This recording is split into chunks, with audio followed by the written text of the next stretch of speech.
Naruto എന്ന് പറഞ്ഞൊരു അനിമ.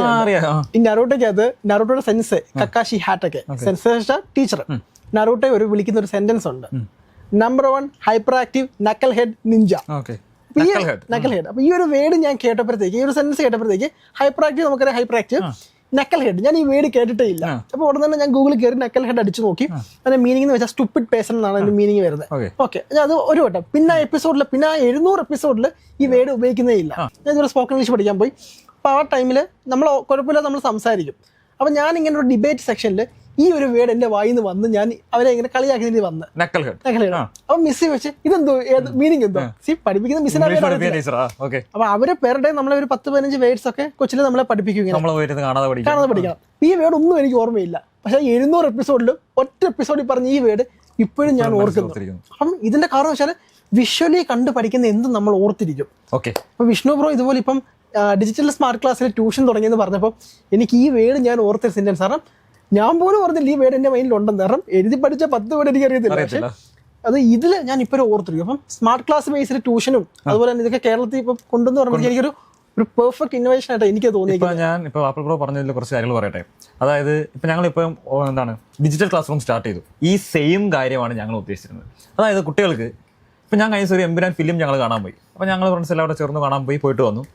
കുറച്ച് പിള്ളേർ ഇത് കണ്ടിട്ടുണ്ടായിരുന്നു. ഞാൻ ഇങ്ങോട്ട് വന്ന ക്ലാസ്സിൽ കേൾക്കുന്ന ഫസ്റ്റ് കാര്യം എന്ന് പറഞ്ഞു കഴിഞ്ഞാൽ മോഹൻലാലിൻ്റെ കോസ്റ്റ്യൂം. എന്താ ഒരു ഭയങ്കര പവർഫുള്ള്, ആ ഒരു ഇത് കണ്ടോ, അങ്ങനെ കണ്ടോ, ഇങ്ങനെ കണ്ടോ, ആ പൃഥ്വിരാജിൻ്റെ കോസ്റ്റ്യൂമിൻ്റെ കാര്യങ്ങളൊക്കെയാണ് പറയുന്നത്. അത് പിള്ളേർ കുട്ടികൾ ക്ലാസ്സിലിരുന്ന് പറയുവാണ് ആ പവർഫുൾ ആയിരുന്നു, അവർ അങ്ങനെയാണ്, ആ ഹെലികോപ്റ്ററിൻ്റെ വിഷ്വൽസ് അതെല്ലാം പക്ക അവർ. ഞാൻ ചോദിക്കട്ടെ, 2.5 മണിക്കൂർ ആ ഫിലിം കണ്ടു. ആ 2.5 മണിക്കൂർ കഴിഞ്ഞിട്ട് പറയുന്ന കാര്യങ്ങൾ എത്രയും. ഇത് ഞാൻ ഇവിടെ പോയിരുന്നിട്ട് രാവിലെ തൊട്ട് വൈകിട്ട് കണക്ക് പഠിപ്പിക്കുന്നു. ഇതെല്ലാം ഇവർ കാണാതെ പഠിക്കാൻ ശ്രമിക്കുക, കാണാതെ അങ്ങ് നോക്കി പഠിക്കാൻ ശ്രമിക്കുക. മറ്റതങ്ങനല്ല, ഒരു ഇൻട്രസ്റ്റോടെ കണ്ടിരിക്കുക. കൊള്ളാം, ഇതാണ് സെറ്റപ്പ്. അപ്പോൾ ഞാൻ ഇതേ സെയിം സാധനമാണ് ക്ലാസ്സിലേക്ക് ഇംപ്ലിമെൻറ്റ് ചെയ്യാൻ ഉദ്ദേശിച്ചത്. ഇപ്പോൾ പലരും ഇത് ചെയ്ത് വരുന്നു. പക്ഷേ ഞങ്ങളുടെ ഇപ്പം നറൂട്ടോയുടെ കാര്യം പറഞ്ഞില്ലേ, കുട്ടികളെല്ലാം ഭയങ്കര ഇൻട്രസ്റ്റഡ് ആണ് ഈ ഒരു അനിയം കാണാൻ. ഇപ്പം നമ്മുടെ ക്ലാസ് റൂമിൽ ശ്രദ്ധിച്ചാൽ അറിയാം, ഫുള്ള് ഇവരിത് വരച്ചു വെച്ചിരിക്കുകയാണ്. കഴിഞ്ഞ ദിവസം ചെന്നപ്പം നറൂട്ടോ, ഗോക്കു, ഒബീറ്റോ, അങ്ങനെ ഒരുപാട് പേരുടെ, അതായത് കഴിഞ്ഞ ദിവസങ്ങളിൽ നമ്മുടെ വിഷു ലീവ് ഉണ്ടായിരുന്നല്ലോ. വിഷു ലീവിന് കുട്ടികളൊക്കെ വിളിച്ചിട്ട് സാർ ഞങ്ങൾ അങ്ങ് വന്നോട്ടെ, ഞങ്ങൾ വീട്ടിൽ ഇരിക്കാൻ വയ്യ, ഞങ്ങൾ അങ്ങ് വരുക എന്ന് പറഞ്ഞു. അപ്പോൾ എനിക്കൊരു സന്തോഷം തോന്നി. കാരണം സാധാരണ പിള്ളേർ ലീവ് കിട്ടിക്കഴിഞ്ഞാൽ ക്ലാസ്സിൽ വരാൻ ഞങ്ങൾക്ക് ഇഷ്ടമല്ല എന്ന് പറയുന്നത്. പക്ഷേ നമുക്ക് കുറച്ചുകൂടെ ബെറ്റർ ആയിട്ടൊരു ക്ലാസ് കൊടുക്കാൻ പറ്റും എനിക്ക് തോന്നി. കാരണം എന്ന് വെച്ച് കഴിഞ്ഞാൽ വീട്ടിൽ ഇരിക്കാൻ ഇഷ്ടപ്പെടാത്ത കുട്ടികൾ അവർ ഇവിടെ വന്നിട്ട് ഇവിടെ ഇരുന്നോളാം, ഞങ്ങൾ അവിടെ ഇരുന്നോളാം. ഇപ്പോഴും കഴിഞ്ഞ് ഇപ്പം എൻ്റെ വന്നിട്ട് സാർ നമുക്ക് വൈകിട്ടോടെ ഞങ്ങൾ ഇവിടെ ഇരുന്നോട്ടെ, ഇന്നും ദുഃഖവെള്ളിയാണ്, പക്ഷെ എന്നാലും വൈകിട്ടോടെ ഞങ്ങൾ ഇവിടെ ഇരുന്നോട്ടെ. അവർക്ക് ഇവിടെ ഇഷ്ടമാണ്, അവർക്ക് ഇഷ്ടമുള്ള എന്തോ ഞങ്ങൾക്ക് ഇവിടുന്ന് കൊടുക്കാൻ പറ്റുന്നുണ്ട്. പക്ഷേ എന്നാൽ വിദ്യാഭ്യാസം, അത് പഠിത്തത്തിൻ്റെ കാര്യത്തിൽ ഒരു വിട്ടുവീഴ്ചയും ചെയ്യാൻ നമ്മൾ റെഡിയല്ല. ക്ലാസ് കൊടുക്കേണ്ടത് 100% കറക്റ്റായിട്ട് കൊടുക്കും. അപ്പം 10നും 15നും ഇടയിൽ നമുക്ക് എക്സാം നടത്തണം. മന്ത്ലി എക്സാം കറക്റ്റായിട്ട് നടന്നിരിക്കും. ആ എക്സാം ടൈമിൽ ഉണ്ടാകുന്ന റിസൾട്ട് കറക്റ്റായിട്ട് പേരൻസിനെ അറിയിച്ചിരിക്കും. അതുപോലെ ഓരോ കുട്ടിയുടെയും റിസൾട്ട് എങ്ങനെയുണ്ട് അവൻ്റെ വിലയിരുത്താനായിട്ട് നമ്മൾ വീടുകളിൽ പോയി കുട്ടികളെ കാണാൻ റെഡിയാണ്. കുട്ടികളുടെ കാര്യത്തിൽ ഞങ്ങൾ ഒരു വിട്ടുവീഴ്ചയും വരുത്തത്തില്ല. അതേപോലെ തന്നെ നിങ്ങൾക്ക് ഇപ്പോൾ പഠിക്കാനായിട്ടുള്ള ഏറ്റവും നല്ല അറ്റ്മോസ്ഫിയർ. കാരണം കുട്ടികൾക്ക് ഇപ്പോൾ അറിയാലോ, ഒരു ഓവല്ല ഇതിൽ ചുറ്റി അകത്ത് കയറിയിരുന്ന് പഠിച്ചുകൊണ്ടിരുന്ന കുട്ടികളുണ്ടായിരുന്നു. പക്ഷെ ഇപ്പോഴത്തെ കുട്ടികളെന്ന് പറഞ്ഞു കഴിഞ്ഞാൽ ഫുള്ള് മൊബൈലും കണ്ട് ഇങ്ങനെ നടക്കുന്ന പിള്ളേരാണ്. അപ്പോൾ അവർക്ക് വന്നിട്ട് ഞാനിപ്പോൾ വന്നിരുന്നിട്ട് നമുക്ക് പുസ്തകം എടുത്ത് ഞാൻ പോയി ക്ലാസ്സിൽ പോയി വടിയും കൊണ്ട് എല്ലാം നിന്ന് കഴിഞ്ഞാൽ കാര്യമില്ല. ഇപ്പൊ ഞങ്ങളിപ്പോൾ നമ്മുടെ ഇവിടെ ആയിരിക്കണം, എപ്പോഴും ഇവരുടെ കാര്യങ്ങളും പറഞ്ഞ് അവർക്ക് വേണ്ടത്. അതേപോലെ വേറെ കുറച്ച് കാര്യങ്ങൾ പറയട്ടെ. ഇപ്പോഴത്തെ തലമുറ ഉണ്ടോ, കുറെ കുട്ടികൾ തല്ലാൻ ചെല്ലുന്നു, അമ്മയെ എടുത്ത് താഴെ അടിക്കുന്നു, അച്ഛനെ വെട്ടിക്കൊല്ലുന്നു. അത് അതേപോലെ സീരിയസ് ആയിരുന്നു. എൻ്റെ പൊന്നെ ഒരു ടൈം ഇത് കണ്ട് പേടിച്ചു പോയിട്ടുണ്ട്. 8ാം ക്ലാസ് ആയിരുന്നു, 9ാം ക്ലാസ് വരെ. അതേപോലെ വേറെ ഏറ്റവും ഇമ്പോർട്ടൻറ്റ് കഴിഞ്ഞ ന്യൂസ് കണ്ടതാണ്. 8ാം ക്ലാസ്സിലെ പെൺകുട്ടി പ്രഗ്നൻ്റാണ്, +2കാരന് അച്ഛൻ. 8 +2 ആണെന്ന് നോക്കണം. അപ്പം കുട്ടികൾക്ക് എന്താ അവർ ചെയ്യുന്നതെന്ന് ഒരു പിടുത്തവും ഇല്ല. അതേപോലെ അടുത്തൊരു കാര്യം, ഇപ്പോഴത്തെ കുട്ടികൾക്ക് ഞാൻ കറക്റ്റായിട്ട് പറയട്ടെ, മണി മാനേജ് ചെയ്യാൻ അറിയത്തില്ല. സത്യം. ഒരു രൂപ എങ്ങനെ യൂസ് ചെയ്യണോ നിങ്ങൾക്ക് അറിയത്തില്ലെന്ന് ഞാൻ പറയും. കാരണം അതിന് വില അറിയത്തില്ല. ഞാൻ പറഞ്ഞല്ലോ, ഇപ്പം എൻ്റെ ഒരു കുട്ടിയാണെന്നുണ്ടെങ്കിൽ അവനെ ഞാൻ ആദ്യം പഠിപ്പിക്കുക എങ്ങനെയാണ് മണി മാനേജ്മെൻറ്റ്. ഫിനാൻഷ്യൽ കറക്റ്റായിട്ട് മാനേജ് ചെയ്യാൻ പറ്റിയില്ലെങ്കിൽ നിങ്ങൾ ലൈഫിൽ ലോസാണ്. അച്ഛൻ എവിടെ പണിയെടുക്കുന്നു, എല്ലാ മാസവും പൈസ കിട്ടുന്നു. കഴിഞ്ഞ ദിവസം ഞാൻ എൻ്റെ 5-6 കുട്ടികളുണ്ട്, ഞാൻ വിളിച്ചിട്ട് മേളിൽ പോയിട്ട് ഞാൻ സംസാരിച്ചു. അച്ഛനോടാ, അച്ഛൻ ഗൾഫിലാ, കാശ് ഇഷ്ടം പോലെ, അച്ഛൻ എപ്പോഴും കാശ് വെച്ചുകൊണ്ടിരിക്കുക. നിന്റെ അച്ഛനോട് എന്തോ ചെയ്യുന്നത് എനിക്കറിയോ? ഇല്ല, അച്ഛൻ കാശ് വരുന്നുണ്ട്. 2ാം തീയതി കാശ് വരുന്നുണ്ട്. അപ്പൊ അമ്മ വന്നിട്ട് പറയുന്നത്, സാറേ മോൻ ഇതിൽ പഠിക്കുന്നുണ്ടോ? അവർക്ക് ഭയങ്കര ടെൻഷൻ. അച്ഛൻ അവിടെ ഗൾഫിൽ ഭയങ്കര ജോലി എടുത്തുകൊണ്ടിരിക്കുക, പുള്ളി ആ മരുഭൂമി കിടക്കുന്നു, അങ്ങനെ കിടക്കുന്നു. ചുമ്മാ ഒന്ന് ആലോചിച്ച് നോക്കി, ആ പേരൻ്റാണ്, ഒരു അച്ഛനാണ്, പുള്ളിക്കാരൻ്റെ ഏറ്റവും വലിയ ആഗ്രഹം ഇത്ര അറിഞ്ഞാൽ മതി പിള്ളേരെ നിങ്ങൾ. അച്ഛൻ ആഗ്രഹം അവൻ്റെ അമ്മയുടെയും അവൻ്റെ ഫാമിലിയുടെയും കൂടെ നാട്ടിൽ നിൽക്കാനായിരിക്കും. അത് കംപ്ലീറ്റ്ലി വിട്ടിട്ട് 2 വർഷത്തിലൊരിക്കലാണ് നാട്ടിൽ വരുന്നത്.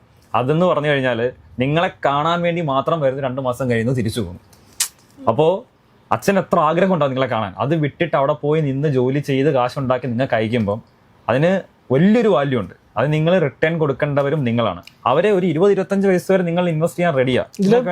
ഇതിൽ പേരൻസിന്റെ ഭാഗത്തും മിസ്റ്റേക്ക് ഉണ്ട്. കാരണം പേരൻസ് ആണ് ചെറുപ്പത്തിലെ പഠിപ്പിക്കേണ്ടത്.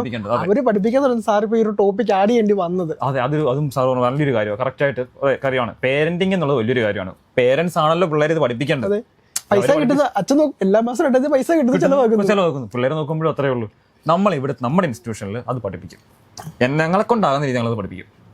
എങ്ങനെ മണി മാനേജ് ചെയ്യാം അത് കുട്ടികൾ അറിയണം. അച്ഛനും അമ്മയും അനുഭവിച്ചുകൊണ്ടിരിക്കുന്നത് എന്താണ്, അവർ ലൈഫ് ലോങ് അനുഭവിച്ചത് എന്താണെന്ന് ഓരോ കുട്ടി അറിയിക്കും. അവൻ വെളിയിൽ വരുമ്പോൾ അവന് തോന്നത്തില്ല അച്ഛനെ അമ്മയെ എടുത്ത് കൊല്ലാനോ തല്ലിക്കൊല്ലാനോ ഒന്നും തോന്നത്തില്ല. കാരണം എന്താ, അവനറിയാം വില അറിയണം. വില അറിഞ്ഞു വരുന്ന കുട്ടികൾക്ക് ആർക്കും തോന്നത്തില്ല. നമ്മൾ പറഞ്ഞുകൊണ്ട് നറൂട്ടോയുടെ കാര്യം, അതായത് ക്ലാസ് റൂമിലെല്ലാം അനീമ അവർക്ക് വേണ്ട ഇഷ്ടപ്പെട്ടതാണ്. ഞങ്ങൾ എൻ്റെ വിളിച്ചിട്ട് കുട്ടികൾ ചോദിച്ചു, സാർ ഞങ്ങളത് വരച്ചോട്ടെ. ഞാൻ ആരെയും തിരുത്താൻ പോയില്ല. നമ്മുടെ നല്ല വൈറ്റ് പെയിന്റ് കംപ്ലീറ്റ് അടിച്ചിരുന്ന ക്ലാസ് റൂമുകളായിരുന്നു. ഞാൻ പറഞ്ഞു നിങ്ങൾക്ക് ഇഷ്ടമുള്ളത് വരച്ചോ. അപ്പോൾ വരയ്ക്കുന്നത് വെച്ചാൽ നല്ല വൃത്തിയായിട്ട് വരയ്ക്കണമെന്നേ ഉള്ളൂ.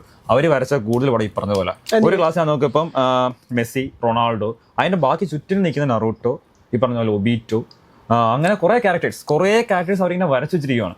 പക്ഷെ അപ്പോൾ അവർ അത്ര ആരാധിക്കുന്നുണ്ട് ആ ക്യാരക്ടേഴ്സിനെ. അതെല്ലാം ഒറ്റ പറഞ്ഞ പോലെ 1000-something എപ്പിസോഡ്സ് ആണ് ഇതിലുള്ളത്. ഈ നറൂട്ടോത്തെ വെച്ചിട്ട് ഗുണം എന്ന് വെച്ചാൽ ഈ ക്യാരക്ടേഴ്സിന് ഒരു ഗുണം എന്ന് വെച്ച് കഴിഞ്ഞാൽ ഇത് എല്ലാ ഈ ഡീമൺ സ്ലേയറിലെ വില്ലന്മാർക്ക് ബ്ലഡ് വേണം, ഒരുമാർക്ക് മണി വേണം, ഗോൾഡ് വേണം. പക്ഷെ നറൂട്ടോയിലെ വില്ലന്മാരുടെ ഏറ്റവും വലിയ സ്പെഷ്യാലിറ്റി എന്ന് വെച്ച് കഴിഞ്ഞാൽ ഹൗ ദേ ബിക്കം വില്ലൻ. ആ ഒരു കോൺസെപ്റ്റാണ്. എല്ലാ വില്ലൻസിനും ഒരു വില്ലനായ ഒരു ബാക്കപ്പ് ഉണ്ട്. ചിലർക്ക് വാറായിരിക്കും, അച്ഛനും അമ്മയും മരിച്ചായിരിക്കും, അവരെങ്ങനെ വില്ലനായി. അപ്പൊ അത് കറക്റ്റ് ഇതിൽ കാണിക്കുന്നുണ്ട്. ഭയങ്കര ഇമോഷണൽ ടച്ച് നറൂട്ടോയ്ക്ക്. ഞാനത് കണ്ട ഒരാളാണ്, ശരിക്കും അത് പെട്ടെന്ന് കണക്ട് ചെയ്യാൻ പറ്റും. സോ അതൊരു ഒരു സെന്മാർഗ പാഠമൊക്കെ പറഞ്ഞ ആ ഒരു കോൺസെപ്റ്റ് സാധനമാണ് ഈ നറൂട്ടോ എന്ന് പറയുന്നത്. ആക്ഷൻ എല്ലാം ഉണ്ട്, എല്ലാ സാധനവും ഉണ്ട്, പക്ഷെ ഗുണപാഠവും അതിൽ വരുന്നുണ്ട്. ഭയങ്കര ഇൻസ്പയർ ചെയ്യാൻ നറൂട്ടോ. ഞാൻ പറഞ്ഞില്ല, ഇപ്പൊ കുട്ടികളൊക്കെ വന്നിട്ട് പറയും ഞങ്ങൾക്കത് ഫിലിം കാണാൻ ഇഷ്ടമല്ല, കാണാൻ സമ്മതിക്കില്ല വീട്ടിൽ. ഞാൻ അതിനൊന്നും എതിരല്ല കേട്ടോ. നിങ്ങൾ കാണണം, പഠിക്കേണ്ട ടൈമിൽ പഠിച്ചോ, ബാക്കി കാണുന്ന ടൈം നിങ്ങൾ കണ്ടോ. നറൂട്ടോ നിങ്ങൾക്ക് ഇഷ്ടമാണ്, കണ്ടോ. 1000 ഇത്ര എപ്പിസോഡ്സ് ഉണ്ട്. പക്ഷെ അതിനൊരു ടൈം നിങ്ങൾ കണ്ടുപിടി. ആ ടൈമിൽ ഇതൊക്കെ ഇപ്പം സാർ പറഞ്ഞല്ലേ, ഇതിനൊരു നല്ലൊരു സന്മാർഗ്ഗം ഇതിലൂടെ കിട്ടുന്നുണ്ടെങ്കിൽ അത് കാണുന്നതല്ലേ വേണ്ടേ. അതായത് ഞാനിപ്പോൾ അത് കാണരുത്, നിങ്ങൾ അങ്ങനെ കാണരുത് പറഞ്ഞ പോലെ ഏറ്റവും ഇഷ്ടപ്പെട്ട ഒരു കാര്യം എന്ന് വെച്ചാൽ ഇവർ ഒറ്റ പ്രാവശ്യം കാണുന്ന കാര്യം മൈൻഡിൽ ഓർത്തിരിക്കുക. ഇതുപോലെ തന്നെ ആയിരിക്കും നമ്മുടെ ക്ലാസ്സുകൾ. ഓക്കെ, നിങ്ങൾക്ക് എൻജോയ് ചെയ്ത്, അതേപോലെ ഡിജിറ്റൽ ക്ലാസ് റൂം എന്ന് പറയുമ്പോൾ ഒരു പ്രൊജക്ടറൈസ്ഡ് ക്ലാസ് റൂം പറഞ്ഞില്ലേ, ഇത്രയും സിനിമ കണ്ടോ കാര്യങ്ങളെല്ലാം നിങ്ങൾ ഓർത്തിരിക്കുകയാണ്. അപ്പോൾ ഇതേപോലെ ഇപ്പോൾ ഒരു ബ്രെയിനിനെ പറ്റി പഠിക്കുമ്പോൾ അല്ലെങ്കിൽ ഒരു എക്സ്പെരിമെന്റിനെ പറ്റി പഠിക്കുമ്പോൾ ഇതൊക്കെ നിങ്ങൾക്ക് ചെവിയിൽ കേൾക്കുന്നില്ലേ. നിങ്ങൾക്ക് സൗണ്ട് വേവ്സ് ഇങ്ങനെ വരുന്നു, കറക്റ്റായിട്ട് ചെവിയിലുള്ള ഇയർ കനാലിലൂടെ സഞ്ചരിക്കുന്നു, ബ്രെയിനിൽ ചെല്ലുന്നു. ഇതേ സാധനം അനിമേഷനിലൂടെ നിങ്ങൾ കണ്ടുപഠിച്ചു നോക്ക്. ഒറ്റ പ്രാവശ്യം കണ്ടാവും നിങ്ങൾ മറക്കത്തില്ല. ഇതാണ് ഈ കോഡോൺ നിങ്ങൾക്കായിട്ട് തരുന്നത്. ഓക്കെ, സാറിന്റെ ഇന്നോവേഷൻ എല്ലാവിധ ആശംസകളും. ഓക്കെ സാർ, അപ്പം കാണാം.